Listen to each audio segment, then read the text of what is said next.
নমস্কাৰ, মই মৃণাল কুমাৰ গগৈ।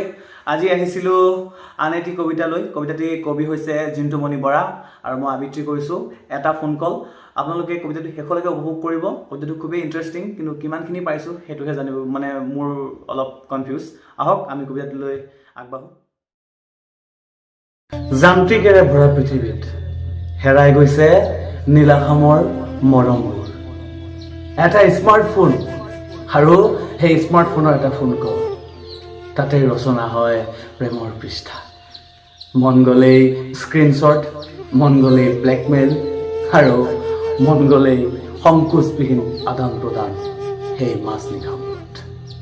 তথাপিও এটা আপোনজনৰ ফোন কলে শিকাই যায় যে নিসংগতাবোৰ কিমান গধুৰ আৰু কিমান গভীৰ।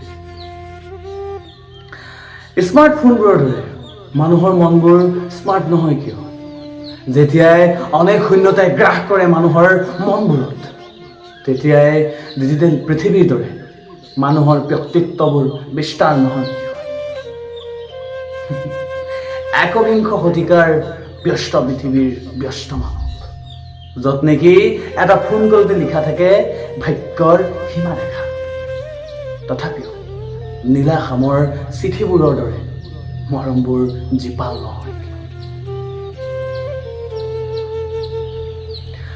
আশা নিৰাশা পোৱা নোপোৱাৰ দুমোজাত, আশা নিৰাশা পোৱা নোপোৱাৰ ডিমোজাত শিকাই যায় এটা ফোন কলে, শিকাই যায় জীৱনৰ প্ৰতিটো ক্ষণ, প্ৰতিটো পল, প্ৰতিটো মুহূৰ্ত।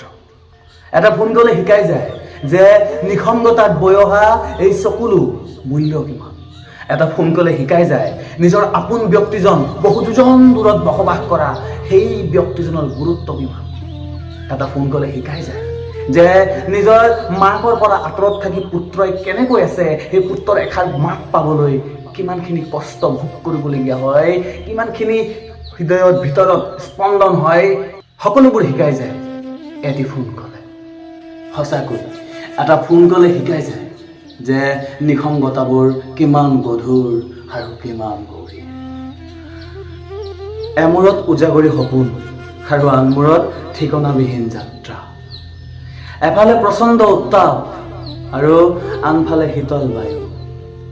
হয়তো এনেকৈয়ে হেৰাই যায় ইজনে সিজনক ভাল পোৱাৰ আকুলতাবোৰ। এটা ফোন কলৰ গুৰুত্ব কিন্তু সামান্য নহয়। এটা ফোন কলৰ বিশেষত্ব 1 ঘণ্টা নতুবা 1 মিনিট, তাতে ৰচনা হয় অজস্ৰ ঠিকনা, নাইবা অমানিশাৰ জীৱন পৰিক্ৰমা। এটা ফোন কল যি সঁচাকৈ শিকাই যায় যে নিসংগতাবোৰ কিমান গধুৰ আৰু কিমান গভীৰ।